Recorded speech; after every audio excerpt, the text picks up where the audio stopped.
Bolaji Akinyemi responds to Faceless Yoruba Elders Progressive Council.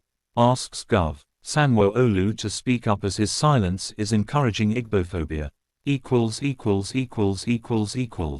Lagos is a land of law, not tribal lords, a rebuttal to the so-called Yoruba Elders Progressive Council (YEPC). I read with deep concern the unsigned and shameful document issued in the name of Yoruba Elders Progressive Council (YEPC), titled, Our Land, Our Identity, Lagos State Government Must Act Before We're Made Strangers at Home. It is unfortunate that in 2025, in a democratic Nigeria where the constitution reigns supreme, some cowards cloaked in the name of Yoruba elders still find it acceptable to publish ethnic bile and incite division without the courage to sign the names. As a proud Yoruba son, a senior citizen, and a disciple of the progressive school of Chief Obafemi Awolowo, I cannot keep silent while these masked agitators try to drag the Yoruba identity into the mud of tribal bigotry and reckless political opportunism. Let me now respond, point by poisonous point, to the disturbing and dangerous narrative. 1. The Igbo presence in Lagos is lawful, not provocative. To suggest that Indigbo are provoking anyone by living, working, or acquiring property in Lagos is contrary to the Nigerian constitution. Lagos is not a tribal empire, it is a federated state within the Federal Republic of Nigeria. Every Nigerian has a constitutional right to live, own property, and vote in any part of the country. The suggestion that Igbos are excessive, disrespectful and provocative for exercising this right is not only false, it is evil. It is this same thinking that once led to pogroms, and eventually, civil war. Do we want to return to that dark path? 2. Property ownership is not a declaration of war. The alarmist claim that the Igbos are buying up land in clusters to dominate Lagos politically is mischievous and misleading. Are we now criminalizing commerce and development? Is it only when Yoruba buy land that it is called investment, but when Igbos do, it becomes an ethnic threat? Let us be honest, Lagos thrives today because of the inclusive spirit that allowed diverse people, Yoruba, Igbo, Hausa, Ijaw, Efik, foreigners, to bring the best to this city. To attack people for being industrious and successful is nothing but the politics of envy, not indigene interest. 3. Co-ownership is a constitutional reality, not a cultural threat. The Constitution does not recognize ancestral ownership of federated states. The law recognizes citizenship, residency, and legality, not tribal roots. When Igbos, or anyone, say, Lagos belongs to all, they are affirming constitutional truth, not rewriting history. No matter how loud YEPC shouts, they cannot wish away Section 43 of the Nigerian Constitution that guarantees every Nigerian the right to own immovable property anywhere in the country. 4. The land tenure proposal is xenophobic and illegal. To propose that the certificate of occupancy (C of O) for non-Yorubas be reduced from 100 years to 25 is not only illegal but ethnic apartheid disguised as policy. It is a direct attack on the Nigerian constitution and cannot stand in any competent court of law. What will happen if Anambra or Enugu enacts the same policy against Yoruba living there?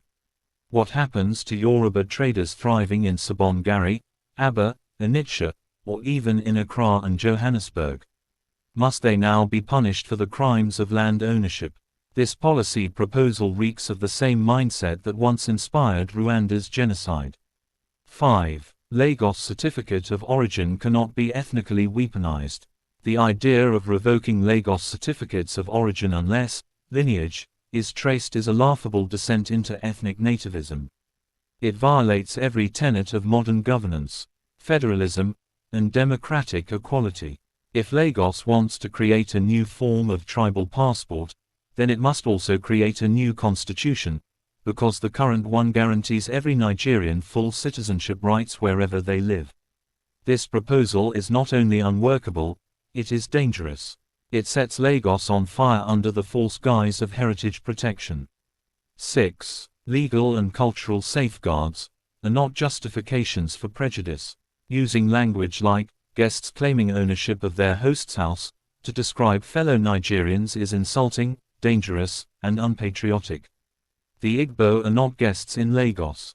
They are stakeholders, builders, contributors, citizens. Indigbo are Nigeria citizens residing in Lagos, with the right to vote and be voted for. They pay taxes, run businesses, and contribute to the state's IGR. What else defines citizenship if not contribution? 7. The call to action is a call to tyranny. YEPC says Lagos must not become a no man's land. Let me respond clearly. Lagos is every man's land, as far as the Nigerian constitution is concerned. The attempt to romanticize tribal dominance with words like ancestral identity and cultural preservation is simply the old wine of ethnic supremacy in a new bottle. 8. On history and heritage. Stop the weaponization of culture. History should enlighten, not inflame. Lagos was built by the collective sweat of many. From the Benin Kingdom's influence to the Awari and Ijebu settlers, the Brazilian returnees, to the colonial powers, Lagos has always been cosmopolitan.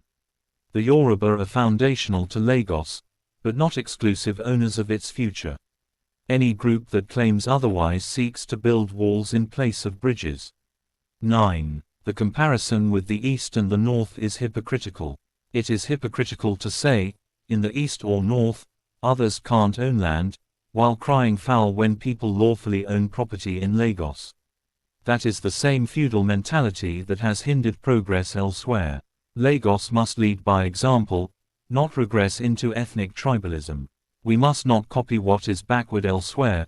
We must be the model of modern civility and legal fairness. 10. The Yoruba Elders Progressive Council are neither progressive nor elders. Real Yoruba elders, the Omoluabi, are defined by wisdom, justice, and honor.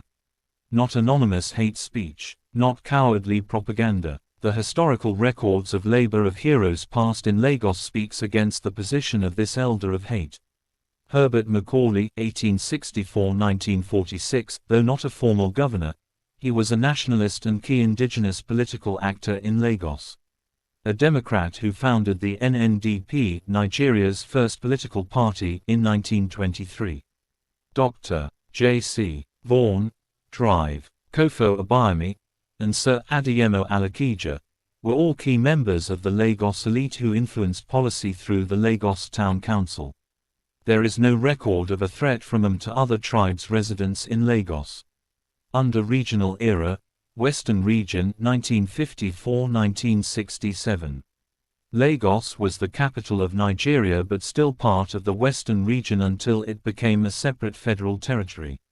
Obafemi Awolowo, Premier of the Western Region, 1954–1959, though based in Ibadan, he had indirect administrative influence over Lagos.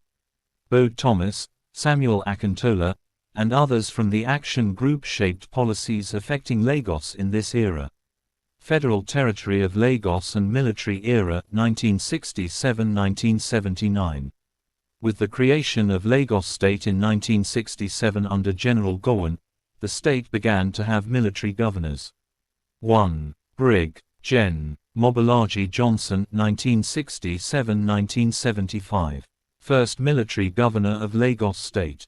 Highly respected, helped develop early infrastructure. Indigenous Lagosian, widely regarded as fair and progressive.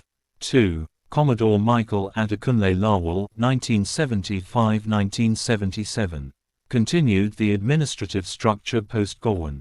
Someone need to tell the bunch of jokers that Indigbo were among men who built modern Lagos. 1. Commodore Ndabuisi Kanu, 1977–1978.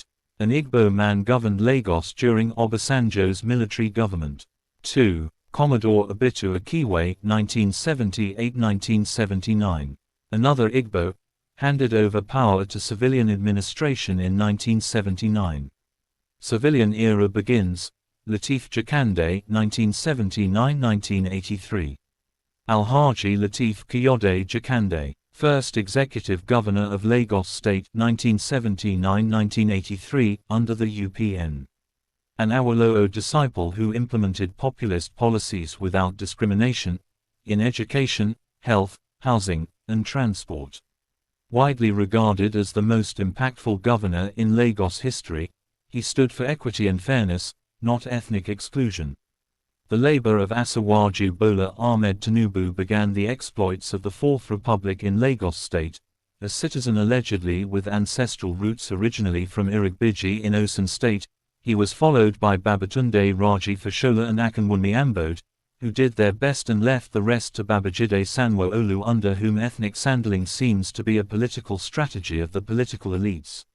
Is Mr. Governor's body language suggestive of the support this uncanny elders are offering? Mr. Sanwo-Olu must issue a statement to dissociate himself and his administration from a bunch of cowards who published such a document without a signature. A proof of guilt. If you are bold enough to peddle hate, be bold enough to put your name to it. Conclusion: we must not let tribal madness become state policy.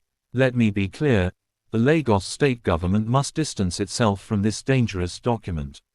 It must not allow tribal entrepreneurs to drag our state into the pit of ethnic cleansing through policy. This is not a time for silence. All true Yoruba sons and daughters, the Omoluabi, must rise and publicly discern this tribal gang. Let me end with the words of our sage, Chief Obafemi Awolowo: Nigeria is not a nation. It is a mere geographical expression. Yet, he spent his life building unity across that geography. He never advocated exclusion or hatred. Those hijacking his progressive legacy to propagate tribal hate are retrogressive opportunists. I call on the media, civil society, the Lagos State House of Assembly, and every peace-loving Nigerian to reject this tribal nonsense. If we fail to act now, we may soon wake up in a city where fire rages and nobody knows who lit the match. Signed, Dr. Bolaji Akinyemi, Yoruba elder, Democrat, and citizen of the Federal Republic of Nigeria. Thanks for watching Biafra Battle Cry TV. Stay tuned while we bring more updates.